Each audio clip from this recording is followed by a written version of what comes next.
Well, fast forward to 2023, we bought new Scag SWZ mowers. I did not want the, SWZT,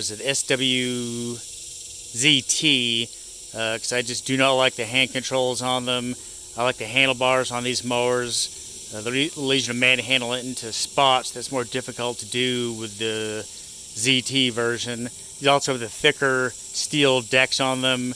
They basically came out with the SWZT to lower the price point to compete with some other brands that were selling cheaper mowers.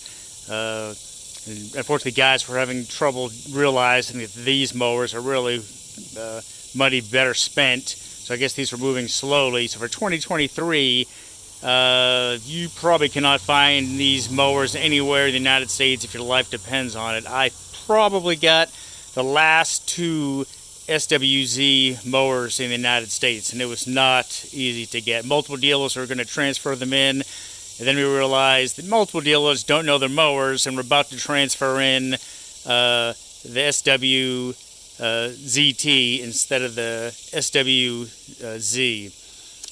So fast forward to 2023, I was hoping maybe they had gone back to the tried and true spring, but they hadn't. So once again, I had to add the spring to this, the different tensioner arm on there.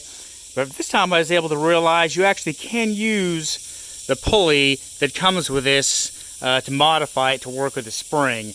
The only thing you do have to do is put some springs up under that pulley to act as a spacer to lift it up, but you do not have to spend the money to get the pulley that comes on the SWZT mower, which is what actually have one sitting way back there behind the dirt bikes, and that's how I came to realize that you can actually modify these mowers to go back to the spring and not that awful J-bolt that stretches the belts out constantly.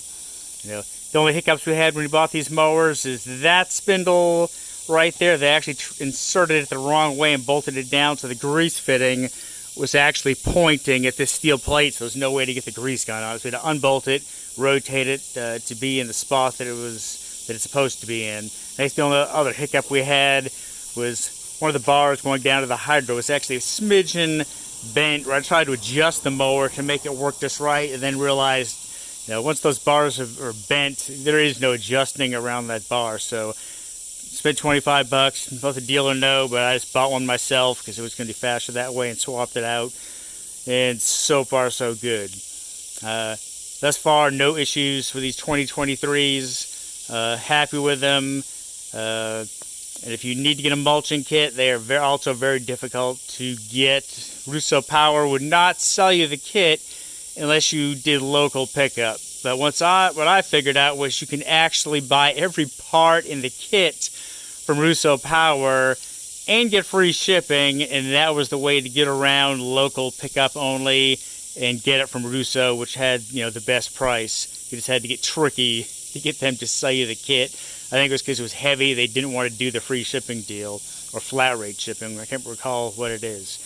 That's about it. So if you come across a new or used mower like this and the factory J-bolt belt tensioners driving you nuts and stretching out belts and you're losing your mind, you can modify it just like I did. You can actually keep the OEM pulley. You just have to get the tensioner arm, and you actually have to get some bolts as well. You can see the bolts down on the deck. Those are the OEM bolts I went with just to play it safe. This is the hardened bolts.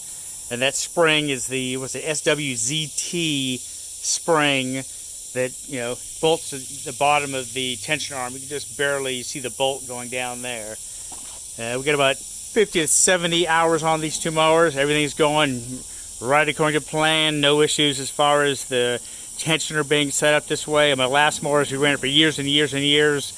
Same thing, and never had any issues. The only thing to watch for is the belt tension has to be just right. If not, what happens is the backside tensioner arm right here will make the belt start to crack. So this one's actually perfect. You can see that little bit of tension in there. That one's working pretty good. As you walk over here, this one has just a little bit more tension to it. So this one I'm probably going to have to adjust the mounting hole back there and back it off just a smidgen. These are bando belts, so we're trying these to see how these work. Really had worse luck with the actual Scag OEM belts the last couple of years. Not sure what the scoop is, but just not been liking them. They have been the most short-lived and most expensive belts. But years ago, that's all I went with was the OEM Scag belts because they were like cast iron. I still use the Scag Hydro belt because it works great, but the deck belt, man, the rubber gets hard and it cracks. It is just, not money well spent. Carlisle belts is the other brand that I have been using with great luck, but they were actually out. So the distributor sent me these Bando brand belts that we're trying. So far, so good. If you got any questions, hit me up, David at PlantscapeSolutions.net. Thanks, bye.